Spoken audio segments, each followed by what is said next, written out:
오늘도 계속해서 사무엘상에 있는 말씀을 살펴보고 있습니다.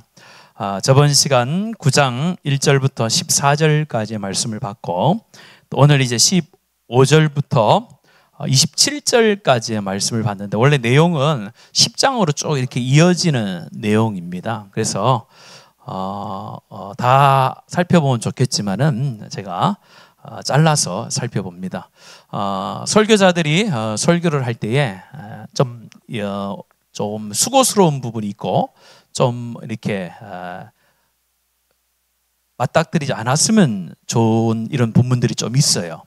그런데 그 본문이 바로 이 본문입니다. 왜냐하면은 특별한 일이 없어요. 여러분들 읽어보셨지만은 뭔 특별한 일이 있나? 그냥 일상의 삶이 쭉 이어지는 것처럼 이렇게 보이잖아요. 그래서 제가 저번 시간에는 일상의 삶 속에 그렇죠, 역사하시는 그 하나님이 있다고 말씀을 드렸잖아요.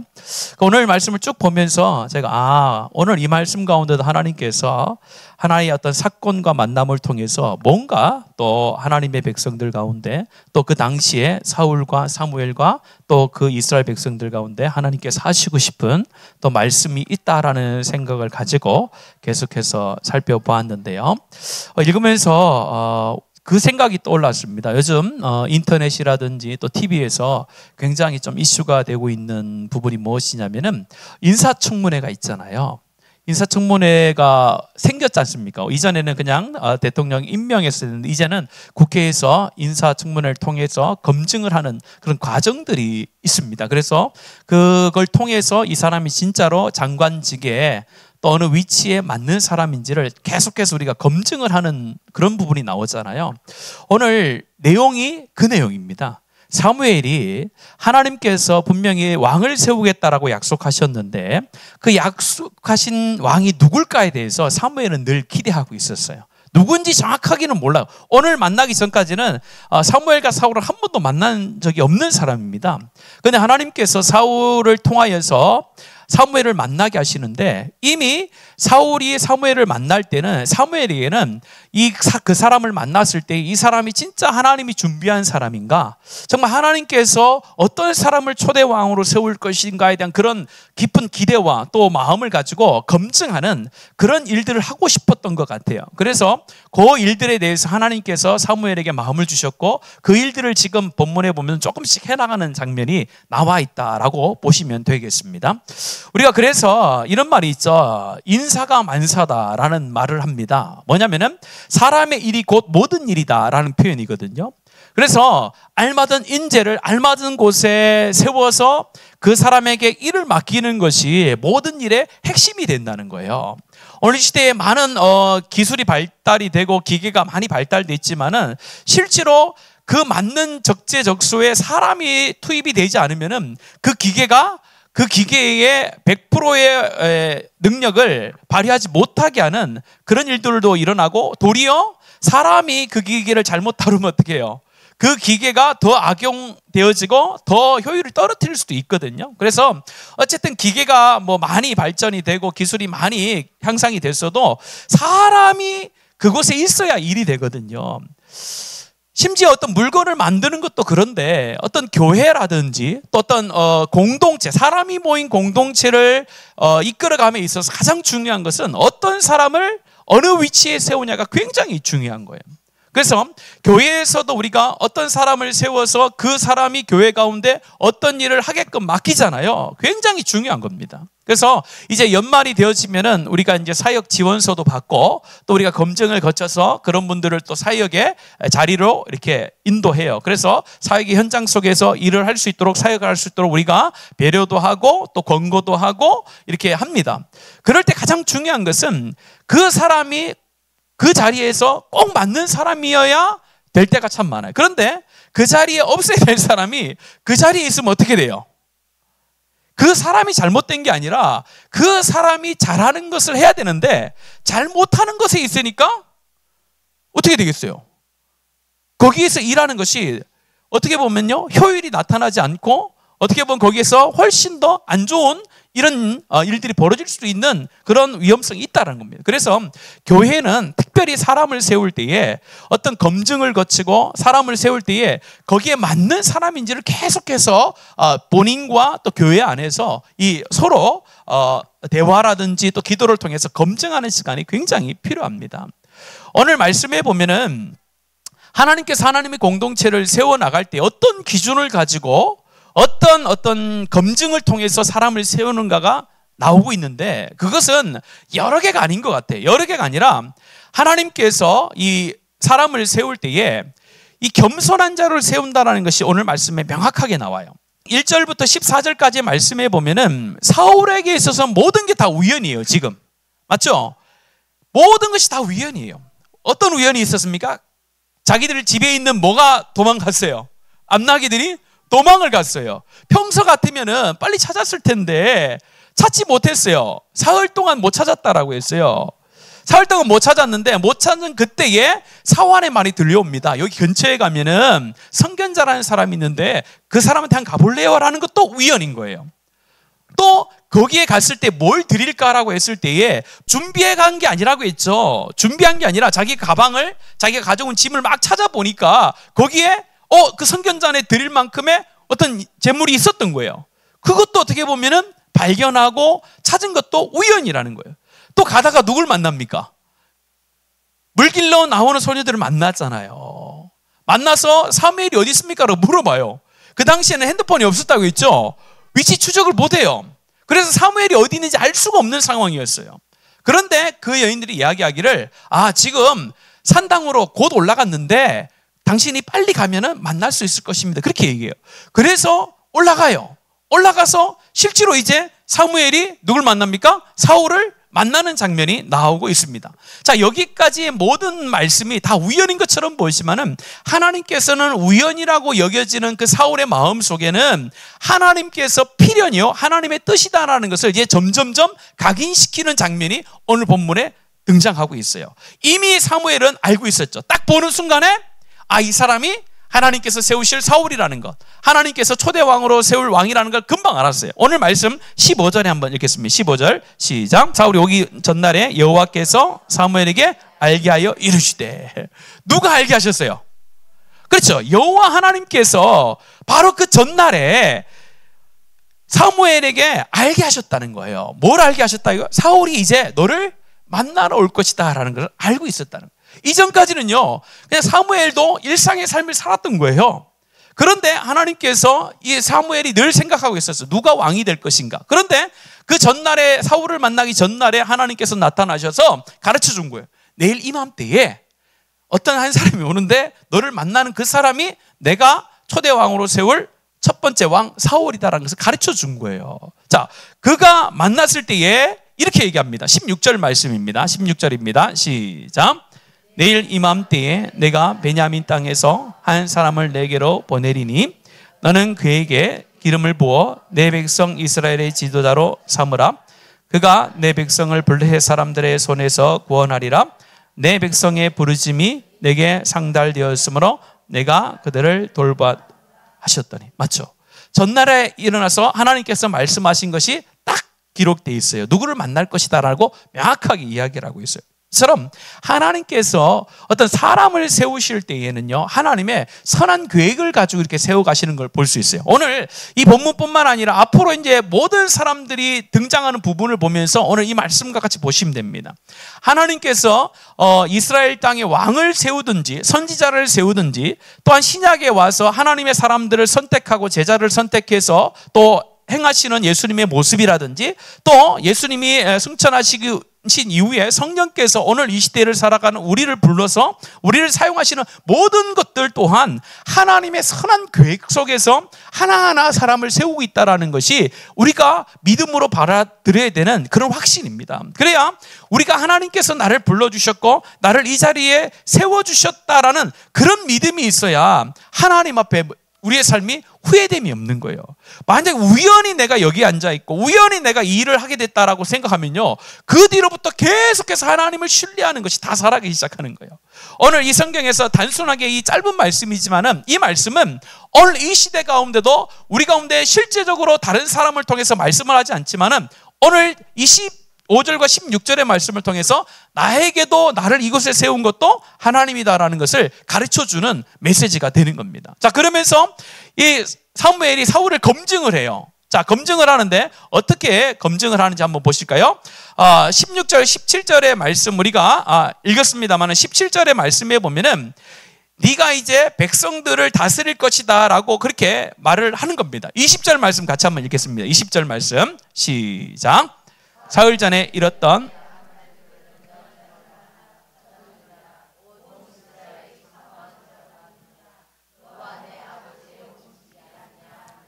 오늘 20절의 말씀은 좀 이렇게 둘러서 이야기한 겁니다.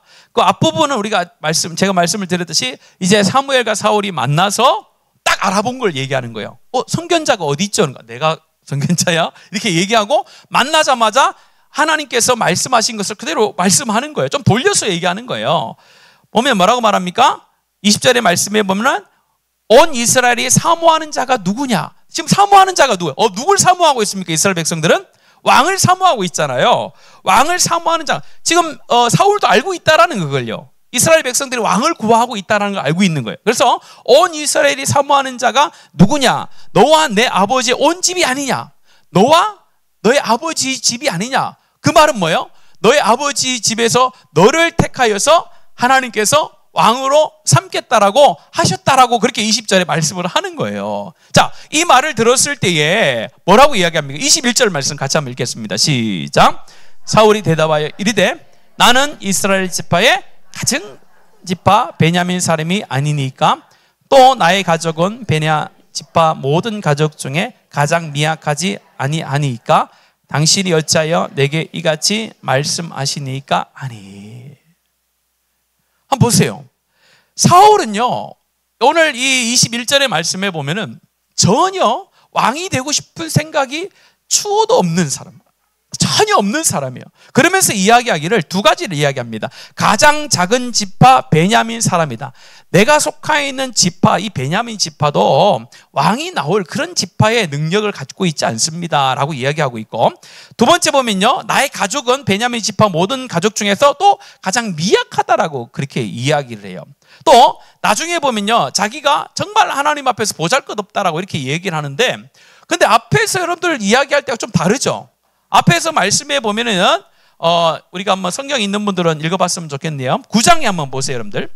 9장의 말씀 보면요, 9장 2절 말씀 같이 한번 읽겠습니다. 9장 2절입니다. 시작. 기스에게 아들이 있으니 그의 이름은 사울이요 준수한 소년이라.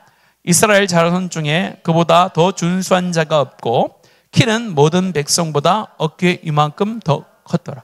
뭐라고 말합니까? 다르잖아요.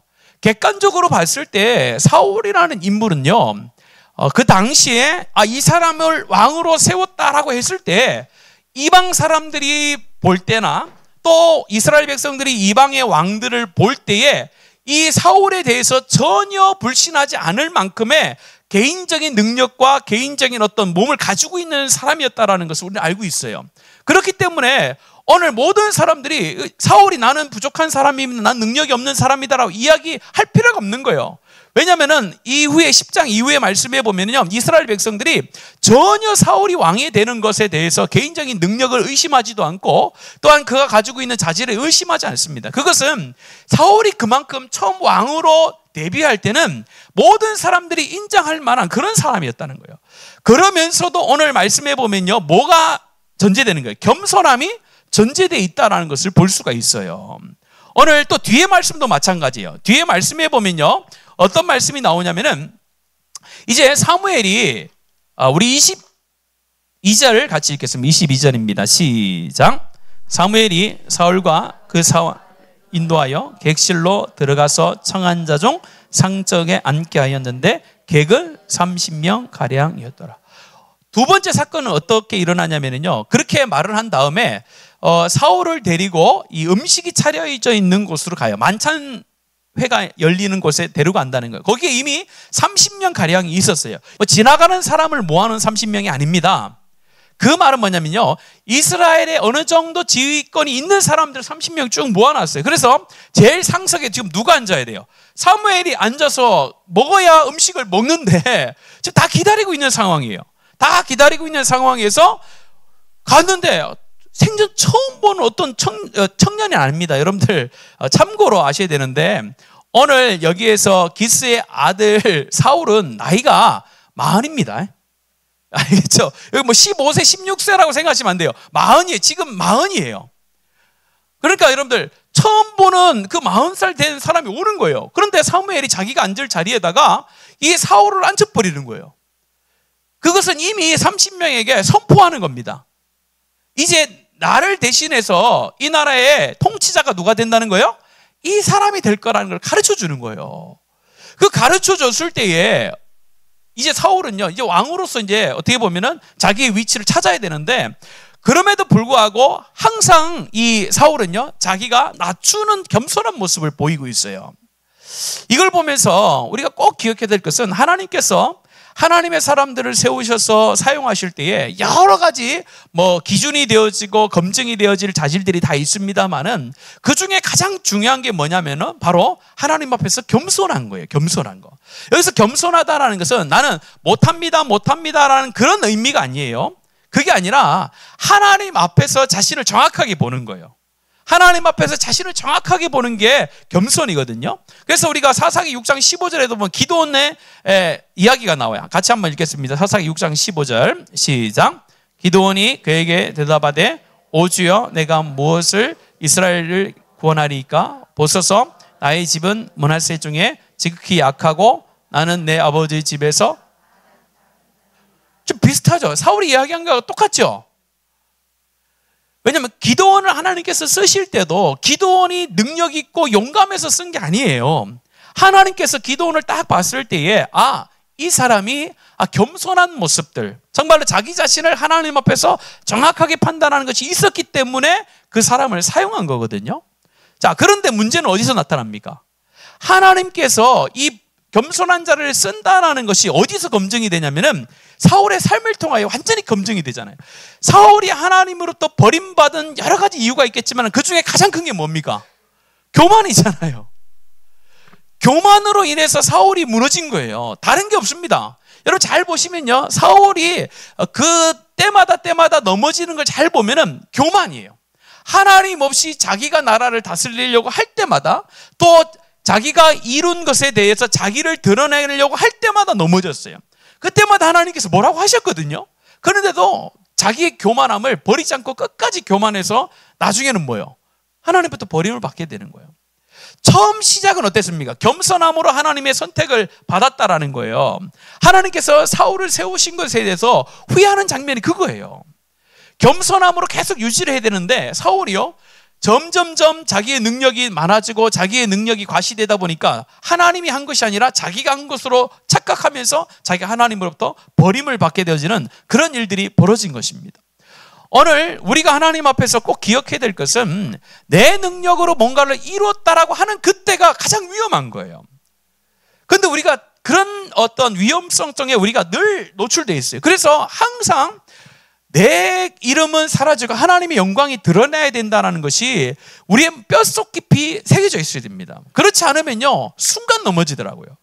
그래서 오늘 이 시대에 많은 우리 목사님들, 존경하는 목사님들이 왜 순간순간 넘어져서 하나님의 끝까지 쓰임을 받지 못하고 존경을 받지 못하는 경우가 요즘 가끔 생기잖아요. 그게 뭘까요? 여러 가지 이유일 수 있겠지만 교만함이 있다는 거예요. 내가 한 것이 아닌데 내가 했다기 때문에 무너지는 거예요. 이것은 어떤 목사님들뿐만 있는 것은 아니겠죠. 개인의 신앙도 마찬가지입니다. 우리가 하나님 앞에서 뭔가를 섬겨나갈 때에 항상 나를 죽여야 돼요. 내가 드러나기 시작하면은 그때부터 하나님의 영광이 사라지기 시작하고, 내가 드러나기 시작하면은 그곳에서 하나님의 능력이 점점점 사라지게 되는 거예요. 그래서 주일날 제가 말씀을 드렸습니다. 우리 교회가 하나님 앞에 부흥이 돼야 돼요. 부흥이 돼야 되는데 그 부흥이 되는 게 목적이 아니라고 했죠. 부흥이 되는 게 목적이 아닌 거예요. 하나님의 영광을 드러내니까 하나님께서 그 교회에 부흥을 주시는 거고, 하나님의 이름을 드러내고 그리스도의 향기를 드러내니까 그곳에 하나님의 부흥의 은혜를 주시는 것이지, 아무리 부흥해도 교회의 이름이 난다든지 또 목사의 이름이 난다든지 또 우리가 잘해서 됐다는 것을 계속 의도적으로 줄여야 됩니다. 왜냐면요, 세상은 계속해서 그렇게 우리를 유혹하거든요. 유혹하잖아요. 만약에 생각해보세요. 우리 교회가 갑자기 부흥을 해가지고 10,000명이 돼버렸어요. 10,000명이 되면 안 되는데. 만약에 그렇다, 그러면 여러분들, 우리는 겸손할 수 있어요. 우리는. 우리가 한 게 아닙니다. 우리가 한 게 아니고 하나님께서 하셨다라 할 수 있는데, 세상은 그렇게 안 놔둔다는 거예요. 악한 영이 계속 유혹하잖아요. 악한 영 계속 유혹해. 네가 잘해서 그렇다. 야, 네가 설교를 잘해서 그렇다. 네가 찬양을 잘해서 그렇다. 네가 잘 섬겨서 그렇다. 네가 자꾸 유혹을 하는 거예요. 그러다 보면 어떻게 되는 거예요? 교회가 커졌는데 능력이 없는 거예요. 그런 교회가 되면 안 된다는 거예요. 하나님의 교회는 그런 교회가 아니잖아요. 그래서 어쨌든 사람의 냄새라든지 사람의 이름은 자꾸 줄고, 저 교회를 통해 하나님의 영광이 드러나는구나, 하나님의 이름만이 드러나는구나, 그걸 우리가 추구하며 가야 되는 거예요. 왜냐하면 그것이 하나님께서 교회를 사용하시는 것도 마찬가지고 사람을 사용하는 가장 중요한 원칙이 되기 때문에 그렇습니다. 그래서 빌립보서 2장 5절에서 8절 말씀, 여러분 정말 중요한 말씀인데 같이 한번 읽어봤으면 좋겠습니다. 빌립보서 2장 5절에서 8절입니다. 같이 읽을까요? 시작.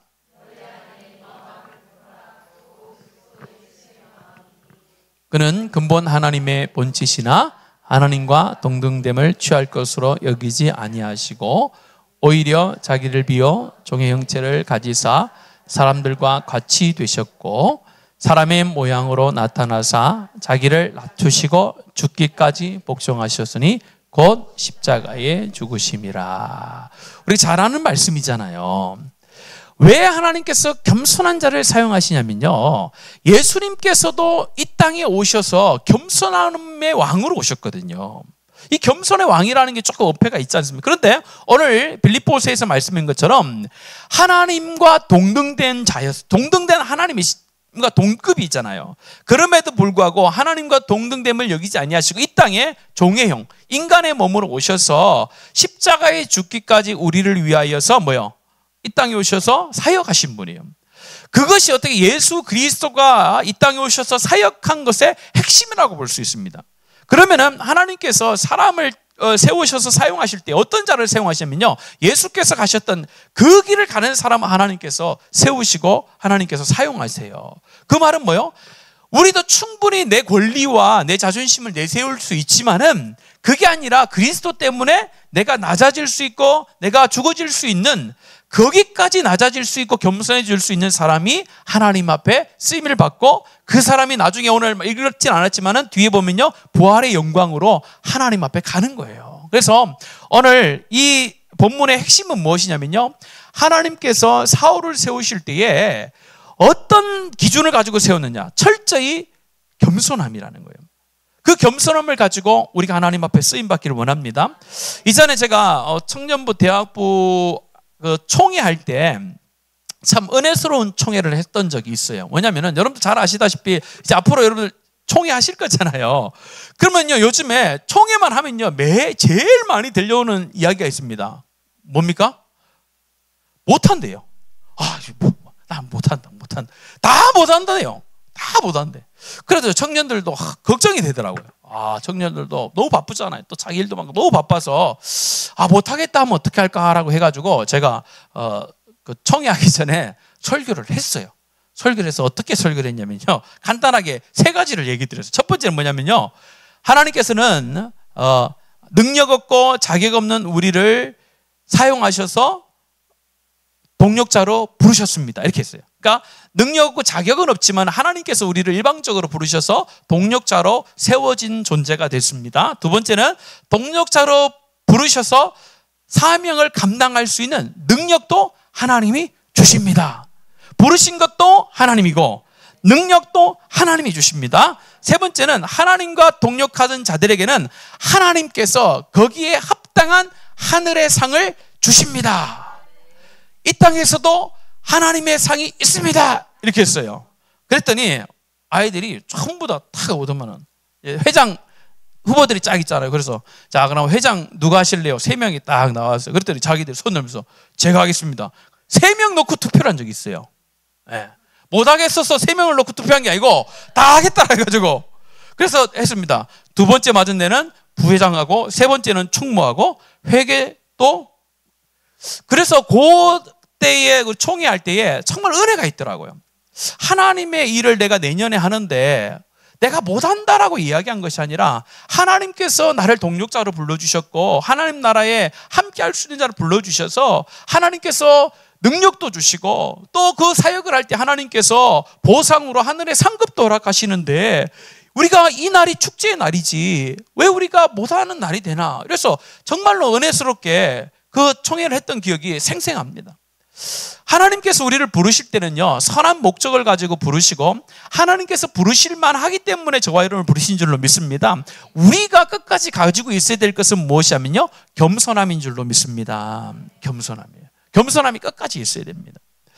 두 번째는요 오늘 말씀에 보면은 하나님께서 부르신 자들을 여러분들 어떻게 하나님께서 그 부르신 것을 확신시키느냐가 또 나와요. 우리가 하나님 앞에 부름을 받았지 않습니까? 그럼 부름을 받은 자들이 이 땅에서 어떻게 하나님의 부름을 받고 어떻게 사역을 해주시는가의 원리를 가르쳐 주는데요 16절 말씀 같이 한번 읽어볼까요?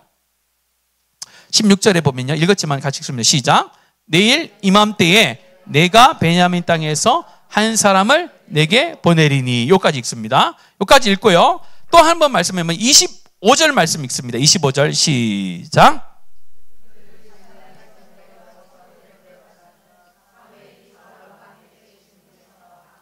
그렇죠? 앞에 15절 16절에도 하나님께서 말씀을 통해서 사무엘에게 하나님의 사람을 세우시는 장면이 나오고 또 25절에 보면요 여러분들 또 특이한 장면이 나오는데요 산당에서 이제 제사를 다 드린 다음에 성읍으로 내려옵니다. 내리고 와서 그냥 사울을 보내지 않아요. 보내지 않고 자기가 거처하는 집이겠죠. 그 집에서 지붕에 올라가서 뭘 합니까? 사울과 함께 지붕에서 담화에 이야기를 했다는 거예요. 여기서 이야기를 했을 때 어떤 이야기를 했을까요? 여러분이 사무엘이라면요 사울이 주도적으로 이야기를 하진 않았겠죠. 적어도 사무엘이 주도적으로 그 이야기를 담화를 이끌어 갔을 건데 그러면 여러분 사무엘이 사울에게 어떤 이야기를 해줬을까요? 그냥 너 요즘에 누구 사귀니? 돈 얼마 버니? 이런 거 얘기했을까요?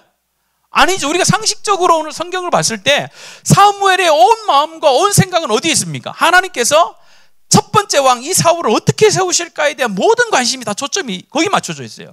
그러면요 자기가 이전에 경험했던 하나님과 또 지금 사울을 세우겠다는 하나님의 말씀에 대해서 누구한테 가르쳐 주는 거예요? 사울에게 가르쳐 주는 거예요.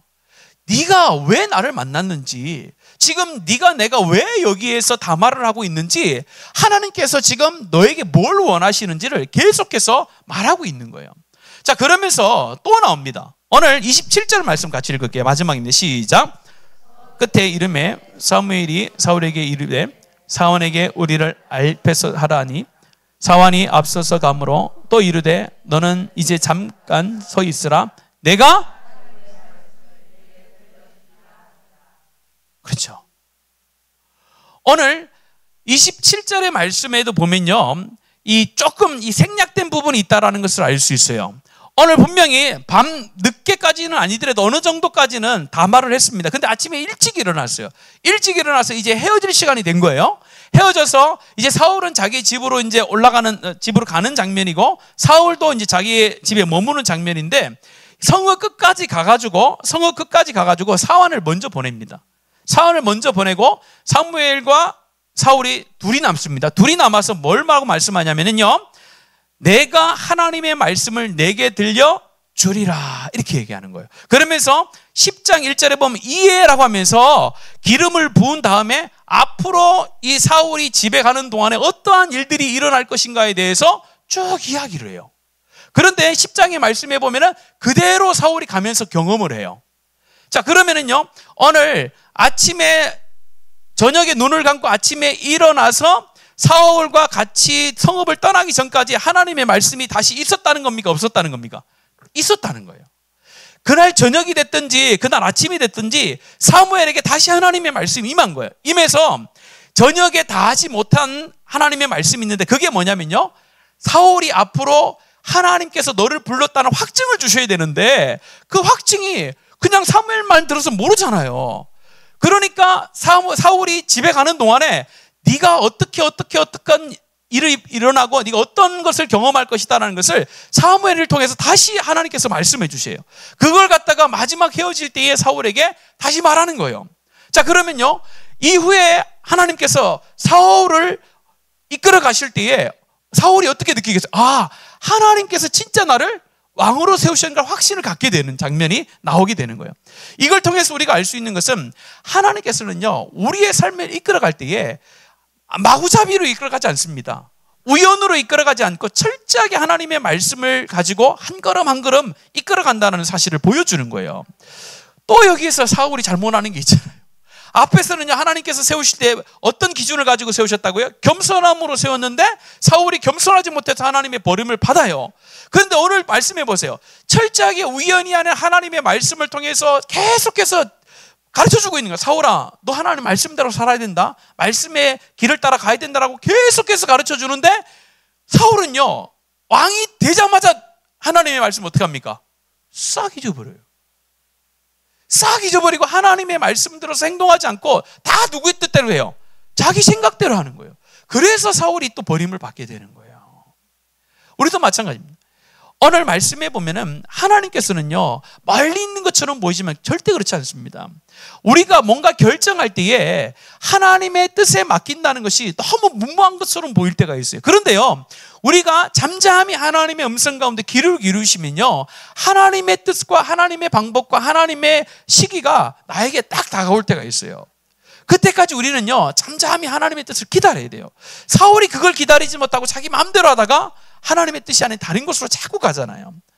우리가 늦은 것처럼 보이지만은 하나님의 때가 정확한 때인 줄로 믿습니다. 그래서 오늘은 두 가지를 보여주고 있는 거예요. 첫 번째는요, 하나님께서 오늘 이 시대에도 하나님의 사람을 세울 때는요, 능력이 많은 사람들, 좀 재력이 많은 사람들, 또 사회적으로 지위가 높은 사람들이 교회 가운데서 어떤 사형을 받을 것처럼 보이지만 안 그렇다는 거예요. 하나님께서는요, 하나님 안에서 자기를 정확하게 보는 자, 뭐요? 하나님 안에 겸손한 자를 하나님이 하나님의 사람으로 세우시고 교회를 위해 쓰시는 줄로 믿습니다. 저 여러분이 하나님 앞에 끝까지 겸손한 자로 세워지기를 간절히 축복합니다. 저뿐만 아니라 여러분들도 정말 하나님 앞에서 끝까지 주님 부르시는 그날까지 내 이름이 드러나지 않고 하나님의 이름만 드러났으면 좋겠어요. 두 번째는 뭡니까? 하나님께서 여러분의 인생도 뒤를 한번 돌아보세요. 사울을 왕이 되기까지 이끌어가신 하나님의 그 섭리하심의 말씀이 분명히 있었을 거예요. 우리가 그걸 잊어버리고 감각적으로 깨닫지 못해서 무시하고 살았기 때문에 하나님의 말씀이 없는 것처럼 보이지만은 하나님의 말씀은 늘 나에게 있었을 거예요. 늘 하나님의 말씀이 설교자를 통해서든 말씀을 통해서 들려왔을 거예요. 근데 그것을 내가 깨닫지 못하고 내가 가진 계획대로 살다 보니까, 너무 분주하게 살다 보니까 하나님의 뜻인가 아닌가에 관심 없다 보니까 그걸 깨닫지 못할 때가 있거든요. 오늘 이 말씀을 통해서 하나님께서 내 삶을 이끌어갈 때는 우연이 없는 줄로 믿습니다. 내 발걸음 한 걸음마다 뗄 때마다 하나님의 뜻이 이루어지는 삶이 되도록 하나님 인도해 주십시오. 여러분, 그런 마음, 그런 믿음을 가지고 하루하루를 살아갈 때에 주님 앞에 가는 그 순간까지 겸손할 수 있고 하나님이 부르시는 그날까지 쓰임받을 수 있는 그런 하나님의 사람이 된 줄로 믿습니다.